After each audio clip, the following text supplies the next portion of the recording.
Assertion reason का सवाल है वापस से। असर्शन क्या बोल रहा है, if earth suddenly stop rotating about its axis, अगर अर्थ अपनी एक्सिस से रोटेट करना बंद कर दे, then the value of acceleration due to gravity will become same at all the places. Yes, बिल्कुल सेम होगा। ठीक है, अगर अर्थ ही रोटेट करना बंद कर दे तो।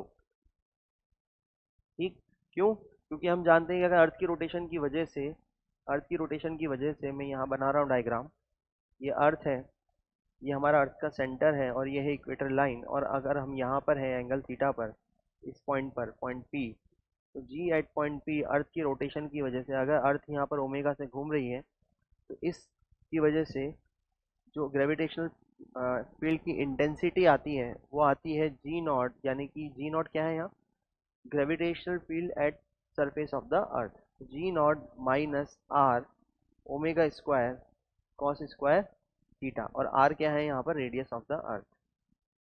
ठीक है, तो इस तरीके से यहाँ पर अगर ये, जैसे जैसे हम थीटा चेंज करेंगे वैसे वैसे जी की वैल्यू भी चेंज होती चली जाएगी due to rotation of the earth. लेकिन अगर ओमेगा ही जीरो हो गया, ओमेगा जीरो हो गया, तो ये टर्म कितनी हो जाएगी, जीरो, यानी कि g at P is equal to g naught हो जाएगा। यहाँ पर हम अर्थ की शेप को, यानी कि रेडियस इक्वेटर पर अलग है, पोल पर अलग है, उसको कंसिडर अभी नहीं कर रहे हैं, हम तो ये कह रहे हैं कि जी की वैल्यू सब जगह सेम हो जाएगी। ठीक है, ठीक। If the earth suddenly stop rotating, then the value of the acceleration due to gravity will become same at all the point. Ignore the shape of the earth, shape of the earth को हम क्या कर देते हैं, ignore कर देते हैं।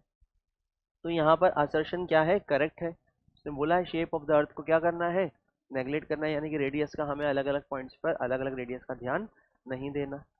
Next reason, the value of the acceleration due to gravity do not depends upon the rotation of the earth, बिल्कुल गलत है, रोटेशन ऑफ द अर्थ पर डिपेंड करती है। इस इक्वेशन से हमें साफ साफ नजर आ रहा है। तो क्या आ जाएगा, सी ऑप्शन आ जाएगा, एक्सेलरेशन तो करेक्ट है, बाकी रीजन गलत है।